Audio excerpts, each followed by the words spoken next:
Welcome back to the deep dive. Today, today we're going deep on something that I think a lot of you are really interested in, Yeah, the power of discipline. absolutely. And you've sent us a fascinating mix of sources about this, like Yeah. psychology research, some historical perspectives, even a little bit of economics. Yeah, it's really So we're going to do a deep dive into discipline in your personal life, your professional life, and even at a societal level. it is really fascinating how relevant this topic is these days. Yeah. I mean, think about it. Everywhere you turn, there's something designed for instant gratification. Right. Whether it's social media or online shopping or streaming services, It's all designed. they all just want to capture your attention and give you that instant reward. It's like we're living in a giant marshmallow experiment, but instead of choosing between one marshmallow now or two later, Right. we're constantly bombarded with these choices between instant gratification and long-term goals. Exactly, and that's where discipline comes in. It's that ability to resist those immediate temptations and make the choices that are actually aligned with your long-term vision. But before we go too far, maybe we should start by defining what discipline actually is. Yeah, that's a good point. There are a couple of different ways to think about it. Okay. So you've got external discipline, Hmm. which is about following rules that are set by others, like laws or workplace policies. Right. But for today's deep dive, we're really interested in self-discipline, Okay. that inner strength to regulate your own actions, even when no one's watching. Yeah, it's like that voice inside that says, okay, I know I want to scroll through social media for another hour, but I need to finish this project. Exactly.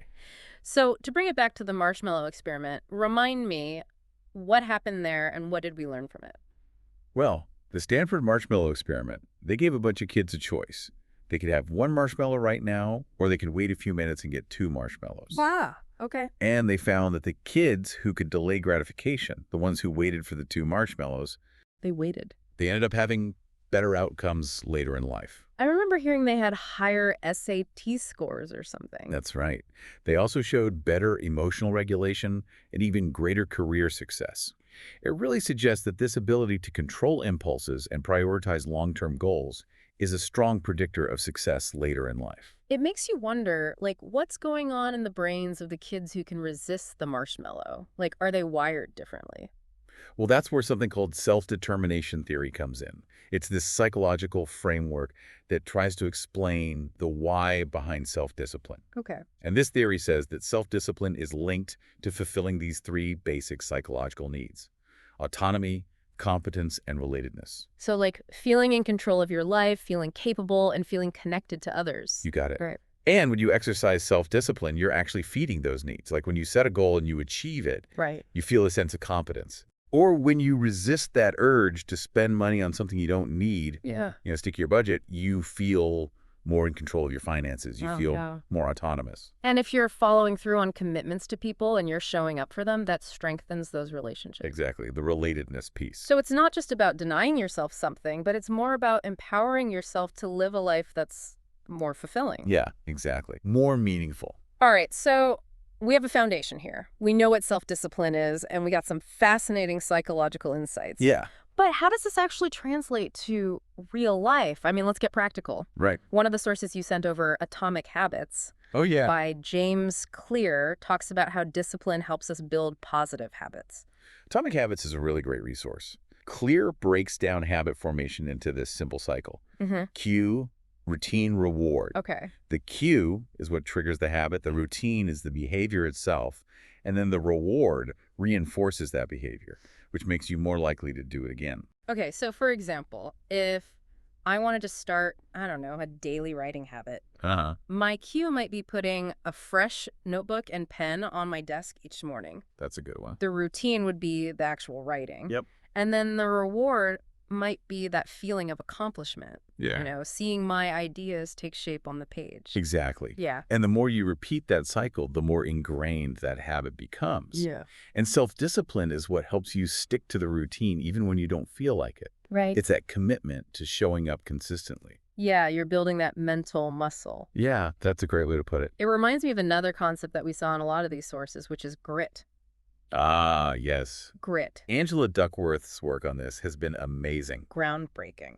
Yeah, she defines grit as passion and perseverance for long-term goals. Right. And she's found that grit, which is essentially a form of discipline, can be even more important than natural talent when it comes to success. Yeah. It's the ability to keep going even when you face setbacks and when you want to give up. Right, when things get hard, you have to have that stamina, that resilience to push through.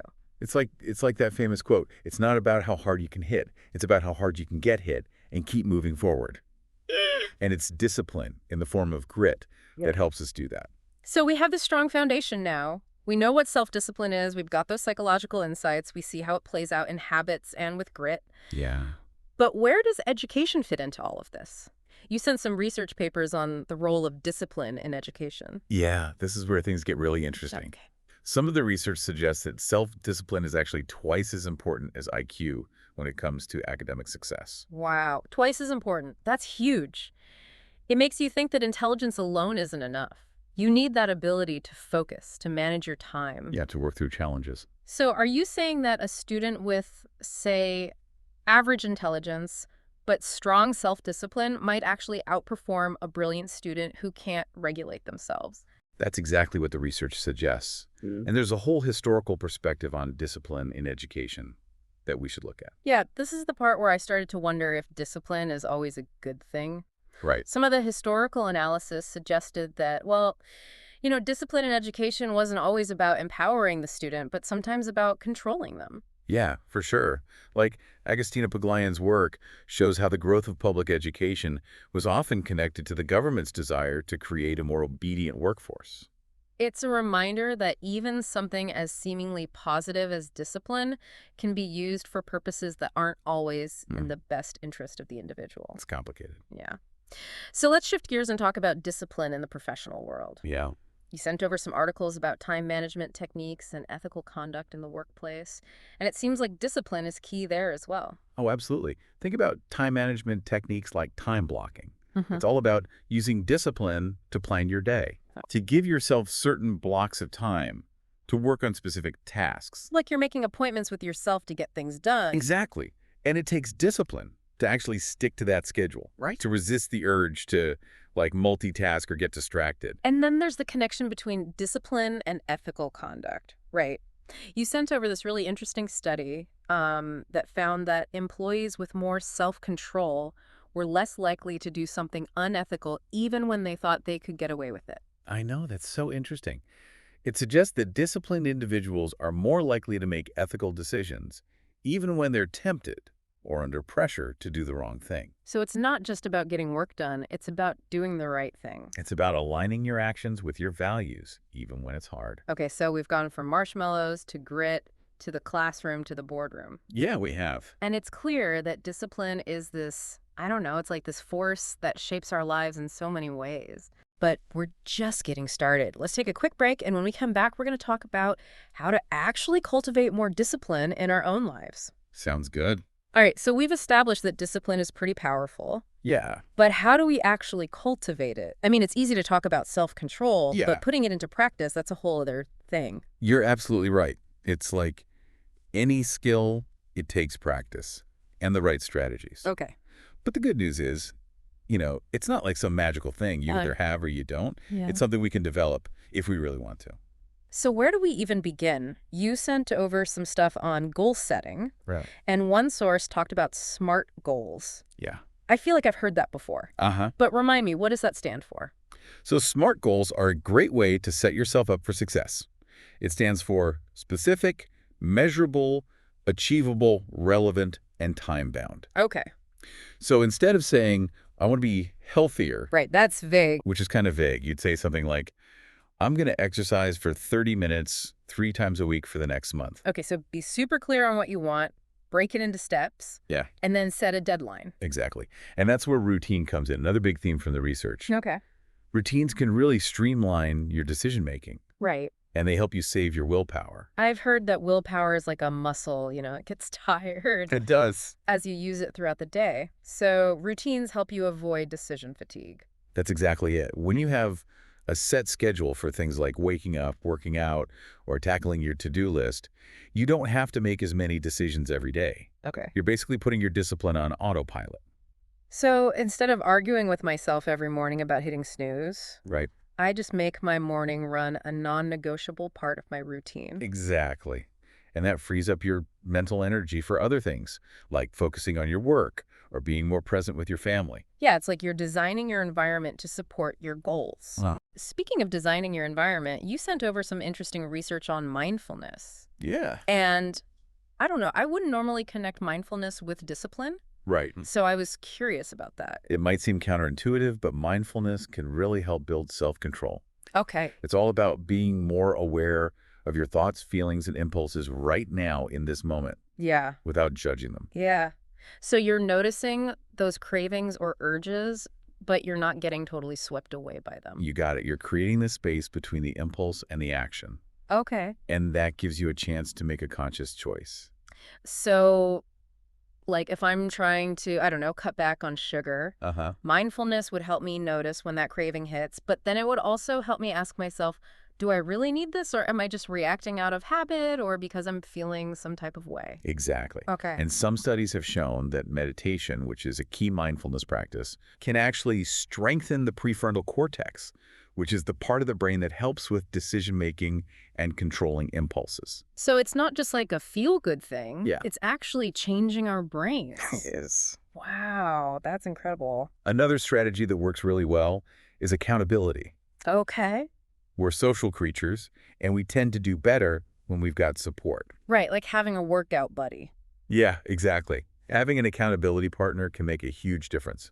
You know, it's like having someone you check in with regularly who knows your goals and can help you stay on track. It's like having someone in your corner cheering you on. Exactly. And studies have shown that having an accountability partner really increases the likelihood of reaching your goals. Yeah, it's powerful stuff. So don't underestimate that social support. Okay, so we have SMART goals, routines, mindfulness, accountability. Yeah, That's a lot, it is.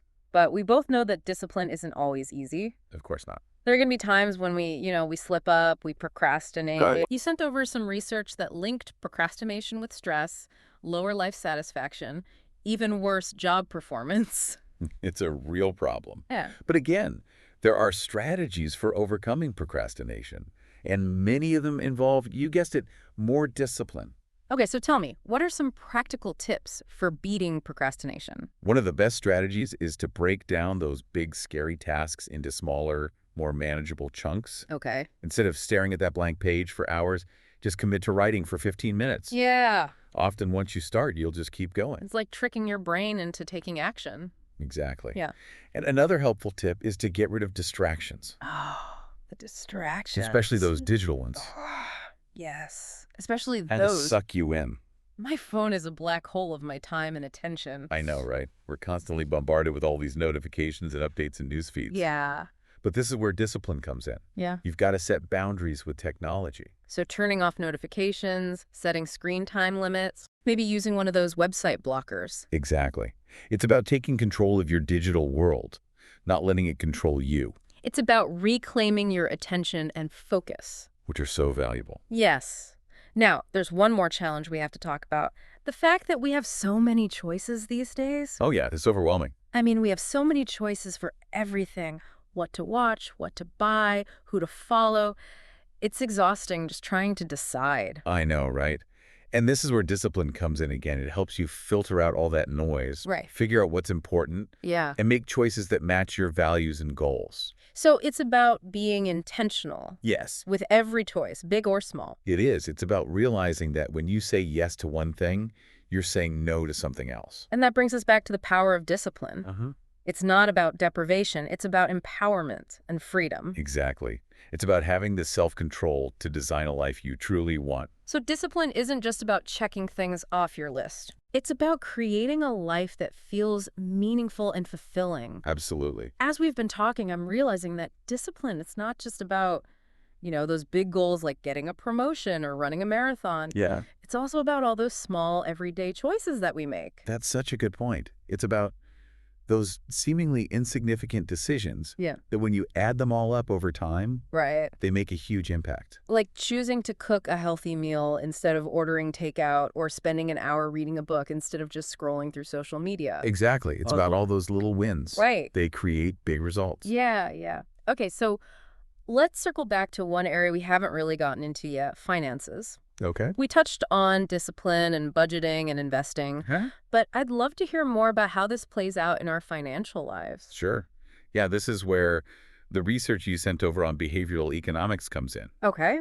It turns out our emotions can really mess with our financial decisions. Oh, I know that all too well. Like, I'm so much more likely to impulse buy when I'm stressed or feeling down.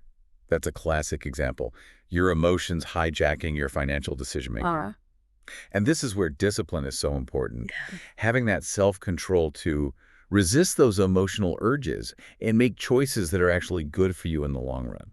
So pause before you buy something, Yes. take a breath, and then ask yourself, do I really need this, or am I just trying to, I don't know, fill some kind of void? Exactly. You have to recognize those patterns Right. and have a plan to deal with them. Okay. So if you know that you tend to overspend when you're stressed, maybe you make a rule that you have to wait 24 hours before buying anything that's not, like, essential. That's a good idea. Give yourself that cooling off period. Yeah, exactly. That actually reminds me of investing. You sent over some studies about how important discipline is in investing. It's essential. I mean, think about it. The markets are up and down all the time. There's always news and information that can Yeah. influence your decisions. And it's so easy to get caught up in all the hype For the fear, yeah. or the fear. Everyone's trying to time the market, jumping in and out based on, whatever they read. Right. And that usually doesn't work out too well. No, it doesn't. Disciplined investors, they have a plan. Okay. They stick to it. Yeah. And they don't let their emotions make their decisions for them. So tune out the noise, focus on the long game. Exactly. As we've been talking about discipline and all its benefits, it makes me wonder, Yeah. is there such a thing as being too disciplined? That is a great question. Can you have too much of a good thing? You definitely can. Yeah. Discipline's usually seen as a good thing, Right. but it's important to find that balance. So when does discipline go from being helpful to being harmful? Well, one thing to watch out for is becoming too rigid, too inflexible. Okay. If you're so focused on your routines and your goals, you might miss out on opportunities, or you might not be able to adapt when things change. Right, right. It's like they say, plans are worthless, but planning is everything. I love that quote. It's good to have a plan, Yeah, but you got to be flexible too. absolutely. Another thing is becoming too self-critical. Yeah. Discipline often involves pushing yourself to be better, but it's important to do that with kindness. Right, you have to be understanding with yourself. You do. Celebrate your wins, acknowledge your effort, Yeah. and be kind to yourself when you inevitably mess up. Be kind to yourself. And I guess the last thing is making sure that discipline doesn't take over your whole life. Yeah, that's a good point. It shouldn't come at the expense of your relationships or your overall well-being. Exactly. It's about finding that sweet spot between self-discipline and self-care, between pushing yourself and taking care of yourself. I think that's a great way to put it. Yeah. We've gone from marshmallows to grit, from mindfulness to behavioral economics. We have covered a lot of ground. It's clear that discipline is this incredible force that shapes so much of who we are. It really is. So, to our listener, as we wrap up this deep dive into discipline, Yeah. what's one small step that you can take today to cultivate more self-control in an area of your life that's important to you? Right. Maybe it's setting a SMART goal or creating a mini routine or finding an accountability partner. Whatever it is, embrace that challenge because even those small acts of discipline can start to change your life. Remember, the power to unlock your potential, it's within you. It is. And discipline is the key.